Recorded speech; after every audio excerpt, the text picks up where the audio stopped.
السلام علیکم دوستو، آج کا جو عمل ہے ادھار یا قرض کی واپسی کا عمل ہے۔ یہ اس لیے بھی کیا جاتا ہے کہ اگر آپ کا جائیداد میں کوئی حصہ ہے یا کسی جگہ آپ کا حق ہے، وہ آپ کو نہیں مل رہا، آپ قانونی لحاظ سے بھی رائٹ پر ہیں اور شرعی لحاظ سے بھی رائٹ پر ہیں، لیکن آپ کو آپ کا حق نہیں مل رہا، تو آپ اس عمل کو اگر دیے گئے طریقے کے مطابق کرتے ہیں تو 12 دنوں کے اندر آپ کو آپ کا پیسہ یا آپ کا حق یا جائیداد میں حصہ یا کوئی بھی چیز ہے آپ کی جس پہ آپ کا حق ہے، وہ آپ کو انشاءاللہ واپس ملے گی۔ اور یا پھر ایسے ہوگا کہ اس کے ملنے کے امکانات، اس کا طریقہ کار، اس کا پروسیجر، اس کی ساری جو ہے نا وہ ڈیٹیل آپ کو مل جائے گی، یہ کہ کیسے وہ آپ کو ملے گا۔ اچھا، یہ سورۃ کہف کا عمل ہے۔ وہ آپ نے صحاب کہف کا سنا ہوگا نا کہ وہ کس طرح سے وہ سارا معاملہ ہوا، وہ واقعہ، تو یہ وہ عمل ہے سورۃ کہف کا، اور صرف 12 دنوں کا عمل ہے۔ اس کے 12 رکوع ہیں۔ طریقہ کار میں آپ کو بتا دیتا ہوں، بہت ہی سادہ عمل ہے، کوئی بھی کسی بھی جگہ پر ہو وہ یہ عمل کر سکتا ہے، اور اللہ کے حکم سے اس کا حق اسے ضرور ملے گا۔ یہاں پر میں یہ بتا دوں کہ میرا تعلق نفسیات اور روحانیت دونوں کے ساتھ ہے۔ آپ اپنے کسی معاملے میں بھی ٹائم لے کر رابطہ کر سکتے ہیں۔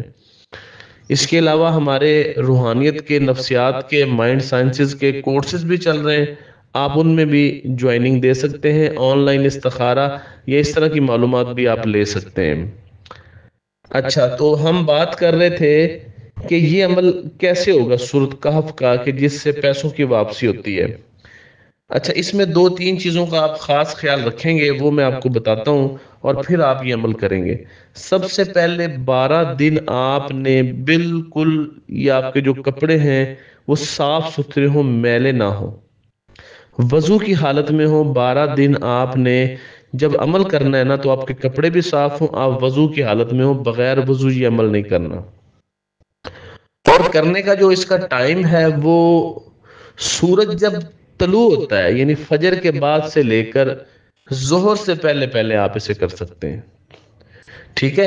یعنی جب سورج ڈوبنے لگتا ہے نا تو اس ٹائم پہ آپ نے نہیں کرنا، اور اس میں آپ نے اپنا چہرہ جو ہے وہ مشرق کی طرف رکھنا ہے، جہاں سے سورج نکلتا ہے، ٹھیک ہے؟ اس طرف رکھ کے آپ نے اس عمل کو کرنا ہے۔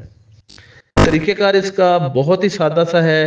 یہ جو چیزیں میں نے بتائی ہیں یہ آپ نے ذہن میں رکھنی ہے، اگر نوٹ کرنا چاہیں تو نوٹ کر سکتے ہیں کہ پہلی چیز تو آپ باوضو حالت میں ہوں گے، دوسرا آپ کا چہرہ جو ہے وہ مشرق کی طرف ہونا چاہیے، تیسرا جو ہے وہ کہ سورج جو ہے تب یعنی جب نکلتا ہے، یعنی فجر کے بعد سے لے کر ظہر سے پہلے پہلے اس ٹائم پیریڈ میں کرنا ہے۔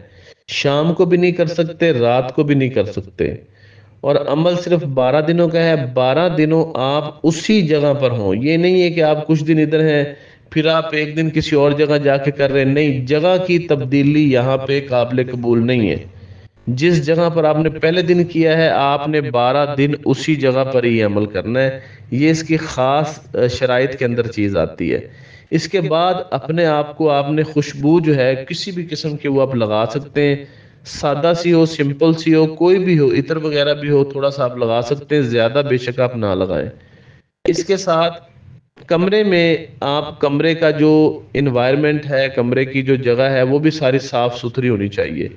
یہ نہیں کہ بہت عرصے سے صفائی نہیں ہے تو وہاں پہ سمیل وغیرہ کو ہے، ایسی چیز نہیں ہونی چاہیے۔ وہاں خوشبو کے لیے آپ پھول رکھ سکتے ہیں، گلاب کے، چنبیلی کے، یا اگر بتی لگا سکتے ہیں، اس طرح کا سسٹم وہاں پہ ہونا چاہیے۔ اور جب آپ کر رہے ہو تو اس کمرے میں اس جگہ پہ صرف آپ ہی ہوں، بچے وغیرہ یا کوئی اور اس طرح کا سسٹم نہ ہو۔ پڑھائی کے دوران کوئی آپ کے پاس نہیں آنا چاہیے، نہ ہی آپ نے اٹھ کے کہیں جانا ہے۔ اب یہ دیکھیں نا، ایسے نہ ہو کہ آپ کو بیل ہوگی، آپ ادھر جا رہے ہیں، فون آ گیا، فون اٹینڈ کر رہے ہیں، نہیں، چھوٹا سا عمل ہے۔ آپ نے اس کو بڑی نیت کے ساتھ، طریقے کے ساتھ، جو میں نے شرائط بتائی ہیں ان کو لکھ لیں، اور یہ آپ نے کرنا ہے۔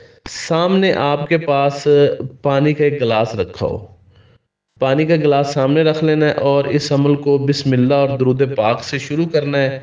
تو پہلے دن آپ نے پہلا رکوع پڑھنا ہے۔ دیکھیں اس کے 12 رکوع ہیں تو اس لیے 12 دن میں یہ تقسیم کیا گیا ہے۔ پہلے دن پہلا رکوع پڑھنا ہے، تھوڑا سا بالکل ٹائم لگے گا آپ کا، زیادہ ٹائم نہیں لگے گا۔ پہلا رکوع آپ نے 3 مرتبہ پڑھنا ہے، ٹھیک ہے؟ پہلا رکوع آپ نے 4 مرتبہ پڑھنا ہے۔ 4 مرتبہ پہلا رکوع پڑھ کے آپ نے پہلے رکوع کا جو پہلا لفظ ہے، حرف نہیں لفظ جو ہے، وہ لفظ ایک چھوٹے سے کاغذ پر لکھنا ہے، بالکل چھوٹا سا کاغذ ہو، اور اس کے نیچے اس بندے کا نام لکھنا ہے جس سے آپ نے پیسے لینے ہیں، یا جس سے جائیداد لینی ہے، یا جس سے اپنا حق لینا ہے، اور اس صفحہ پیج جو ہے نا، جو چھوٹا ٹکڑا لینا ہے، بس آپ کی ہتھیلی جتنا ہو یا ہتھیلی سے چھوٹا ہو، اتنا ذہن میں رکھیں۔ اس کے اوپر کھلا کھلا وہ آپ اس کا نام لکھ دیں، اور ساتھ جو ہے نا اس پہلے رکوع کا، کیونکہ پہلا دن ہے نا، پہلے رکوع کا پہلا لفظ آپ نے لکھ دینا ہے۔ جیسے پہلا رکوع کا پہلا جو لفظ ہے وہ الحمد ہے، تو الحمد آپ نے لکھ دینا ہے، نیچے اس شخص کا نام لکھ دینا جس سے پیسے لینے ہیں، اور وہ بند کر کے آپ نے رکھ لینا اپنے پاس، ٹھیک ہے؟ اور پانی پہ آپ نے پھونک دینا ہے، اور اس پانی کو آپ نے کیا کرنا ہے کہ وہ اس پانی کا جو گلاس ہے کسی بھی جگہ پر، اپنے گھر کی کوئی بھی جگہ ہے، چاہے پودے ہیں، چاہے اوپر چھت ہے یا دیوار ہے، اس کے اوپر بہا دینا ہے۔ وہ آٹومیٹکلی یہ کیا کرے گا، یہ جس شخص کے لیے آپ نے پڑھا ہے نا، اس شخص کے دل میں ایسی چیز ڈالے گا کہ وہ آٹومیٹکلی اس گھر کے لیے اس کا سافٹ کارنر آ جائے گا، اس گھر کے پیسے دینے کے لیے وہ مجبور ہو جائے گا، ٹھیک ہے؟ تو وہ کاغذ کا ٹکڑا آپ نے رکھ لینا ہے۔ اسی طرح اگلے دن آپ نے دوسرا رکوع پڑھنا ہے، اور دوسرا رکوع جب آپ پڑھیں گے تو وہ بھی آپ نے 4 مرتبہ پڑھنا ہے، انہی شرائط کے ساتھ جو میں نے بتائی ہیں۔ جب دوسرا رکوع اسی طرح پانی کا گلاس سامنے رکھنا ہے، دوسرا رکوع 4 مرتبہ پڑھنا ہے، پھر دوسرے رکوع کا جو پہلا لفظ ہوگا اس کو آپ نے کاغذ پر لکھنا ہے۔ یہ کاغذ اور ہوگا، پہلے والا اور ہے، تو آپ نے وہ دوسرے رکوع کا پہلا لفظ لکھنا ہے اور اس شخص کا نام لکھ دینا ہے۔ اس پرچی کو بھی فولڈ کر لیں آپ، فولڈ کر کے اسی پرچی کے ساتھ رکھ لیں۔ 2 پرچی ہوگی 2 دن کی، اسی طرح تیسری پرچی اسے بھی رکھ لیں، اور کوشش کریں کہ یہ جو پرچیاں آتی جا رہی ہیں ان کو کسی وزن کے نیچے رکھتے جائیں۔ پہلی پرچی ایک وزن کے نیچے رکھ لیں، جیسے اوپر شیلف پہ کتابیں پڑی ہیں، یا کوئی اینٹ پڑی ہے، یا کوئی بھی چیز آپ وزنی رکھ لیں نا، اس کے نیچے وہ پرچی پہلے دن رکھ لیں، دوسرے دن والی پرچی بھی اسی وزن کے نیچے، تیسرے دن والی پرچی بھی۔ اب تیسرے دن جب آپ کریں گے تو آپ نے وہی تیسرا رکوع 4 مرتبہ پڑھنا ہے، اور تیسرے رکوع کا جو پہلا لفظ ہوگا وہ پرچی پہ لکھ کے اور اس کے نیچے اس بندے کا نام لکھ کے اس کو وزن کے نیچے رکھ دینا ہے۔ اسی طرح سے آپ نے 12 دن کرنا ہے۔ تو 12 دن کے اندر اندر وہ شخص اتنا مجبور ہو جائے گا کہ وہ آپ کے پیسے لوٹانے کے لیے آپ کو رابطہ کرے گا۔ جس نے رابطہ ہی ختم کر دیا تھا نا، وہ خود رابطہ کرے گا، یا کوئی آپ کو طریقہ کار پتہ چل جائے گا کہ اس طریقے سے پیسے ملنے ہیں، یعنی آپ کی ڈوبی ہوئی رقم جو ہے نا وہ واپس آ جائے گی۔ اس عمل میں اتنی طاقت ہے، تو آپ جو ہے وہ پہلی فرصت میں اس عمل کو کریں۔ اس میں کوئی بات نہ سمجھ آئے تو پھر آپ مجھے بتائیں، بس آپ نے وزن کے نیچے رکھنا ہے، اور یہ اس وزن کے نیچے پڑے رہنے دیں۔ جب آپ کے پیسے مل جائیں آپ ان کو اٹھائیں اور ان کو کسی بھی جگہ عربی کاغذات وغیرہ میں ڈال دیں یا پانی میں بہا دیں، تو وہ کوئی ایسی بات نہیں پھر، ٹھیک ہے؟ تو باقی اگر آپ نے کنسلٹیشن کرنی ہو، ٹائم لینا ہو یا کورسز کرنے ہو تو آپ رابطہ کر سکتے ہیں ہر معاملے کے حوالے سے۔